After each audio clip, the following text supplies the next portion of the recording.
Selamat sore Bapak Ibu Saudara yang dikasih Tuhan. Salam, bagaimana kabar hari ini? Tentunya kita terus diberikan kesehatan, kekuatan, perlindungan serta pertolongan daripada Allah untuk senantiasa menjaga kita dalam kesehatan kita. Bapak Ibu Saudara yang dikasih Tuhan, renungan malam hari ini kita beri judul ibadah yang diperkenankan Tuhan. Ini masih dalam bagian persekutuan orang percaya. Mari kita akan renungkan bersama-sama. Namun sebelumnya kita akan berdoa. Bapa kami di dalam surga, dikuduskanlah namamu, datanglah kerajaanmu, jadilah kehendak-mu di bumi seperti di surga. Berikanlah kami hikmat, kasih serta pertolongan-mu Tuhan, dalam kami menyikapi setiap pekerjaan Tuhan di dalam kehidupan kami sampai saat ini. Dan kami mau percaya akan kebaikan Tuhan yang selalu memberkati dalam kehidupan kami, sehingga kami tidak bimbang, tidak ragu, namun kami percaya atas setiap pertolongan Tuhan yang berkarya dalam kehidupan kami. Saat ini Bapa, kami rindu merenungkan sabda firman-Mu. Berbicaralah Tuhan kepada kami, dan urapilah hamba-Mu yang menyampaikannya, dan kami mau percaya atas kehendak-Mu atas hidup kami. Di dalam nama Yesus kami berdoa dan membuka Alkitab kami di dalam nama Yesus. Haleluya. Amin. Mari kita akan membaca satu ayat Alkitab yang diambil di dalam Injil firman Tuhan ya. Di dalam Roma ya. Roma pasal yang ke-12 ayat yang pertama. Surat Paulus kepada jemaat di Roma, Roma pasal 12 ayat yang pertama. Karena itu saudara-saudara, demi kemurahan Allah, aku menasihatkan kamu, supaya kamu mempersembahkan tubuhmu sebagai persembahan yang hidup, yang kudus dan yang berkenan kepada Allah, itu adalah ibadahmu yang sejati. Ibadah yang diperkenankan Tuhan. Mengapa perlu ibadah yang diperkenankan Tuhan? Artinya kalau kita berpikir secara baik, berarti ada ibadah-ibadah yang tidak diperkenankan Tuhan.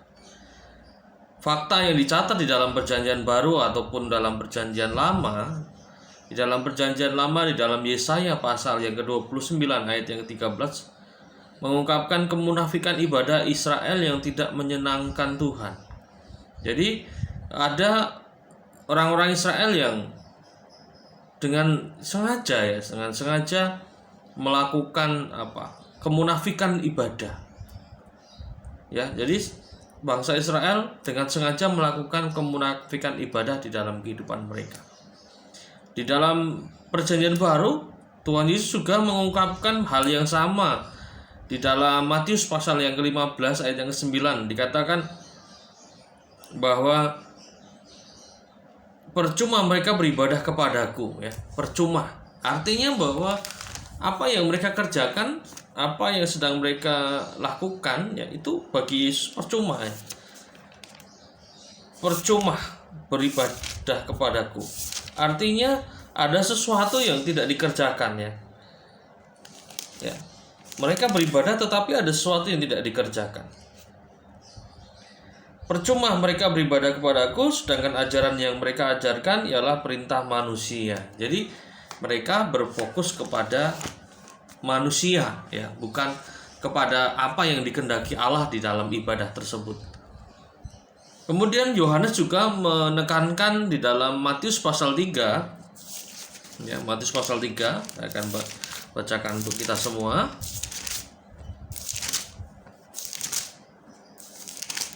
Matius pasal 3 ayat yang ke-7 dikatakan, tetapi waktu ia melihat orang Farisi dan orang Saduki datang untuk dibaptis, berkatalah ia kepada mereka, hai kamu keturunan ular beludak, siapakah yang mengatakan kepada kamu bahwa kamu dapat melarikan diri dari murka yang akan datang? Ya, jadi Yohanes Pembaptis sendiri juga mengetahui bahwa orang-orang Saduki, orang-orang Yahudi, para imam Farisi, mereka ya ingin melarikan diri daripada murka Tuhan. Tetapi Yohanes mengetahui hal itu ya. Mereka ingin dibaptis, mengikut dibaptis supaya mendapat keselamatan. Padahal mereka tidak percaya kepada kebangkitan Yesus di antara orang mati. Ya, mereka tidak percaya atas kehidupan setelah kematian. Bagaimana mereka bisa melewati dengan cara dibaptis? Nah, ini menjadi pertanyaan bagi kita sekarang ya. Kalau orang-orang pada masa ini ya dibaptis, ikut-ikutan dibaptis, ikut menikmati baptisan, tetapi pada prinsip hidupnya dia tidak percaya pada Tuhan. Artinya hanya seremonial saja dalam kehidupan ya. Ini sangat memprihatinkan ya. Ya, di dalam bait Allah di mana umat Israel yang ada di Yerusalem mereka beribadah. Ya, ketika Yesus datang ke situ, ya Yesus melihat bahwa ada penukar uang, ada penjual burung merpati dan lain sebagainya, ada kambing domba dan lain sebagainya di dalam pelataran bait Allah. Ya, artinya ada di situ orang yang sedang menjajakkan uang dan lain sebagainya untuk keperluan ketika mereka masuk dalam bait Allah.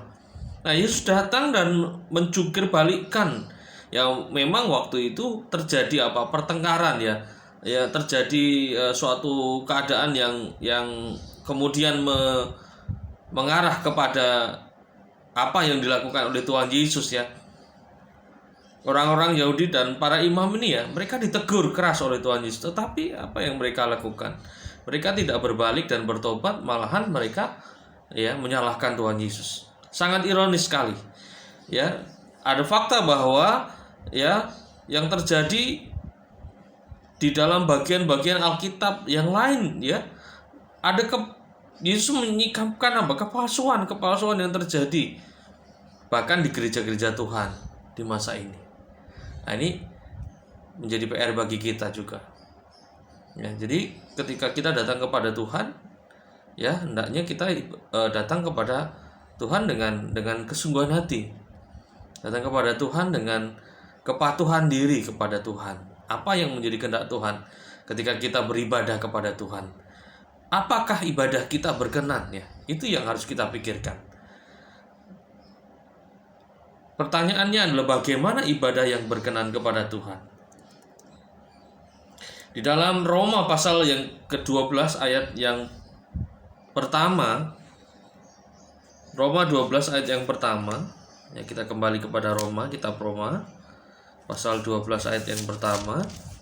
Karena itu saudara-saudara, demi kemurahan Allah aku menasihatkan kamu supaya kamu persembahkan tubuhmu sebagai persembahan yang hidup, yang kudus dan yang berkenan kepada Allah, itu adalah ibadahmu yang sejati. Dikatakan bahwa karena itu saudara-saudara ya, demi kemurahan Allah aku menasihatkan kamu. Jadi Rasul Paulus menasihatkan jemaat di Roma. Dia menasihatkan bagaimana supaya ibadah mereka berkenan kepada Tuhan. Bagaimana ibadah mereka itu diberkati Tuhan. Allah berkenan, Allah memberkati, Allah berkarya dalam ibadah tersebut. Nah, yang pertama yang dituliskan oleh Rasul Paulus melalui ayat 12 ini bahwa yang harus dilakukan supaya ibadah kita berkenan kepada Tuhan adalah mempersembahkan tubuhmu. Ini merupakan gambaran kegiatan oleh anggota tubuh apapun yang dilakukan, yaitu semua aktivitas dalam kehidupan ini, artinya kapanpun, dimanapun, dalam seluruh kegiatan ibadah kita itu adalah ibadah yang sejati. Jadi kita mempersembahkan tubuh. Kalau di dalam Yakobus pasal yang pertama ayat yang 19 sampai 27 sana dituliskan ada beberapa bagian ya, ada beberapa bagian, bahkan juga dituliskan bagaimana kita harus memberikan hidup supaya hidup kita dalam kekudusan. Ya, satu bagian yang menekankan bahwa kita harus memiliki hidup dalam kekudusan. Dia memandang jauh ke dalam hati dan melihat tuntas semuanya di semua jalan kehidupan manusia. Tuhan menuntun ibadah yang sejati, bukan sekedar ritual keagamaan. Dia menetapkan standar kualitas dalam ibadah. Jadi kualitas ibadah yang Tuhan ingin ya terjadi dalam ibadah kita. Bukan ya datang ke gereja rutinitas ya, hanya menunjukkan oh saya hadir ibadah supaya nanti tidak dicari oleh pendeta, tidak dikunjungi gitu ya. Itu salah ya, itu salah, itu tidak boleh. Kita harus memiliki sikap hidup yang benar dalam menyikapi segala situasi, kondisi apa yang sedang kita kerjakan. Bapak Ibu Saudara dikasih Tuhan. Nah, bagian yang selanjutnya yang ditulis oleh Rasul Paulus juga sama. Kalau tadi mempersembahkan tubuh, yang kedua adalah ibadah adalah mempersembahkan yang hidup, bukan yang mati ya. Persembahan yang hidup. Kalau kata hidup sendiri ya adalah orang yang ditebus. Dengan segera menjelaskan bahwa perbedaan antara orang mati dan yang hidup. Artinya orang yang di dalam dosa selalu berorientasi pada diri sendiri. Semua tentang dirinya, jasadnya. Membuat ibadah adalah pemuas keinginannya, ingin mendapat ya berkat melimpah tanpa pernah mengalami jalan hidupnya yang berdosa ya. Tanpa ya dia tidak menyadari bahwa dia berdosa. Ibadah yang hidup berbeda yang diharapkan oleh Rasul Paulus ialah dia mengabdikan dirinya kepada Allah, ingin menyenangkan hati Tuhan. Semua tentang Allah ya, bukan tentang dirinya atau tentang bagaimana dirinya ya melayani Tuhan ya. Atau mungkin karena sesuatu hal ya, seperti minggu lalu saya ceritakan bahwa antara Barnabas dan Ananias dan Safira, mereka sama-sama memiliki orientasi hidup, tetapi yang satu untuk melayani Tuhan dan yang satu melayani diri sendiri. Sehingga yang satu memiliki kehidupan yang positif dan yang satu memiliki kehidupan yang negatif. Kemudian yang selanjutnya Bapak Ibu Saudara yang dikasih Tuhan, bagian yang ketiga yang dicatat menurut ayat ini, ayat pertama ini dalam Roma pasal 12 ayat yang pertama ini. Kalau tadi kita bicara tentang persembahkanlah tubuh ya, persembahan tubuh, persembahkanlah tubuhmu, kemudian persembahkanlah hidupmu. Yang ketiga, persembahkan atau persembahan ibadah adalah persembahan yang kudus. Kudus kata yang berarti kata terpisah dari, tidak sama dengan dunia ini ya. Artinya ketika saya dan saudara hidup dalam kekudusan ya, kita tidak sama dengan apa yang dikerjakan oleh dunia ini. Ini adalah karakter orang percaya yang membuat ibadahnya berbeda dengan ibadahnya orang dunia. Ya, jadi ini karakternya ya, karakteristik kalau orang sering bilang. Ya, jadi ciri khasnya atau yang membedakannya dengan manusia dunia. Manusia dunia itu berbeda dengan kita yang kalau ibadah.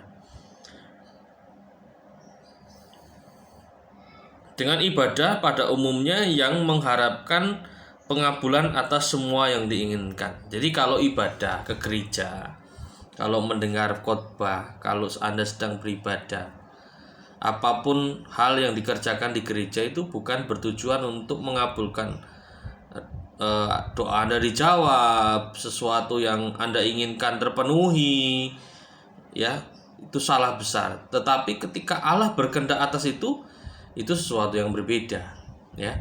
Jadi bukan apa yang kita inginkan, tetapi apa yang Allah ingin kerjakan ketika kita beribadah. Kemudian yang keempat adalah bagian yang sama dalam Roma pasal 12 ayat yang pertama adalah ibadah adalah persembahan yang berkenan kepada Allah.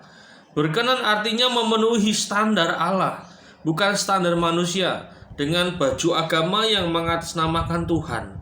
Israel beribadah dengan baju agama, merasa hebat berbanding bangsa yang lain. Akhirnya apa? Ya, Allah menolak, bukan yang memanggil aku Tuhan akan masuk dalam kerajaan Allah, bukan. Ya, bukan itu. Allah sendiri, Yesus sendiri bicara begitu. Artinya bahwa baju keagamaan kita itu tidak berarti apa-apa di dalam kehidupan orang percaya. Artinya kehidupan kita itu mempersembahkan tubuh, mempersembahkan hidup kita dalam segala keseharian, mempersembahkan hidup kita dalam kekudusan, hidup kudus, tidak tercemar, tidak tercela. Bahkan yang berkenan kepada Allah ini juga bukan bajunya, bukan casingnya kalau orang sering pakai, bukan bagian luar ya, tetapi bagian dalam hati. Ya. Ibadah yang sejati sangat jelas ditekankan melalui Roma pasal 12 ayat yang pertama ini. Ibadah yang tidak terkurung oleh tembok gereja, melainkan ya bisa hadir dalam semua kehidupan kita. Tidak hanya berkata benar dari mimbar ya, dari mimbar dikatakan ya.